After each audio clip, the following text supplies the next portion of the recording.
زمان قبل العثمانيين ما يدخلوا الوطن العربي كانت في دولة قوية اسمها الدولة المملوكية، ودي كانت حاكمة مصر والشام والحجاز وأراضي تانية كتير، وكانت ماسكة زمام الأمور بكل قوة وعاملة توازن في المنطقة. بس فجأة كل حاجة اتغيرت.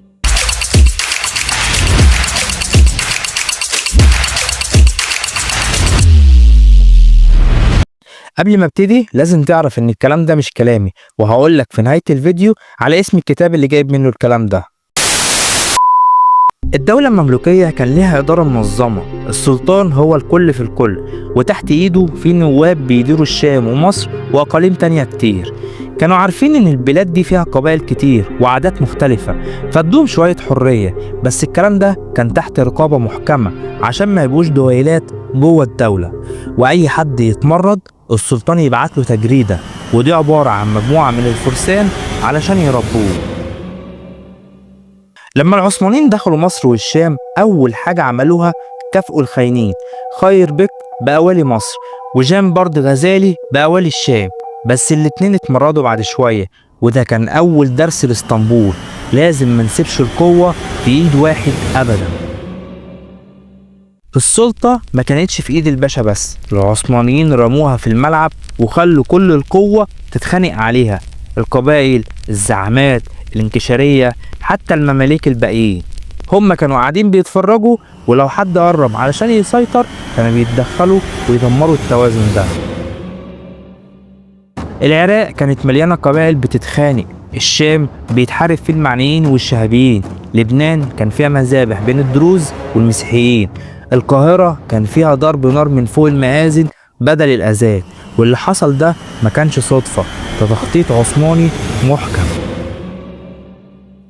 الكاتب بيقول إن في الأساطير الإغريقية القديمة تقوم الرب نمسيس بدور سيف نجمة الإله ضد من يبدي نجاحا أكتر مما ينبغي من البشر، فتنزل بيه كارثة تهلكه. يعني اللي ينجح أو الناس تحبه يبقى خطر على اسطنبول، زي حسن باشا ببغداد، زهر العمر في فلسطين، فخر الدين في لبنان، كلهم انقلبت عليهم الدولة رغم إنهم خدموها.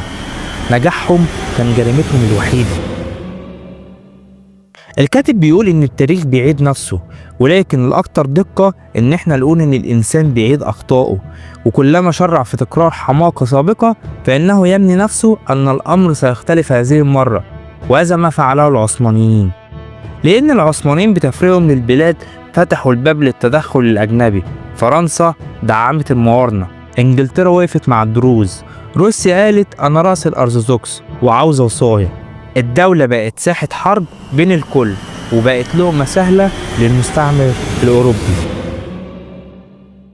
المماليك سابوا أرض صلبة والعثمانيين دمروها وخلاها ساحة اقتتال، سقطت الدول واتدخل الأجانب، وحتى العثمانيين نفسهم هلكوا، خصوصا بعد الحرب العالمية التانية، بس للأسف بعد ما اتقسمت البلاد. وبرغم كل ده في ناس لسه بتحن للعهد العثماني. كل الكلام ده وأكتر هتلاقيه في كتاب الجريمة العثمانية. لو قريت الكتاب ده قولي في التعليقات، وما تنساش تعمل لايك وتشترك في القناة وتفعل زر الجرس عشان يوصلك كل جديد إن شاء الله. والسلام عليكم ورحمة الله وبركاته.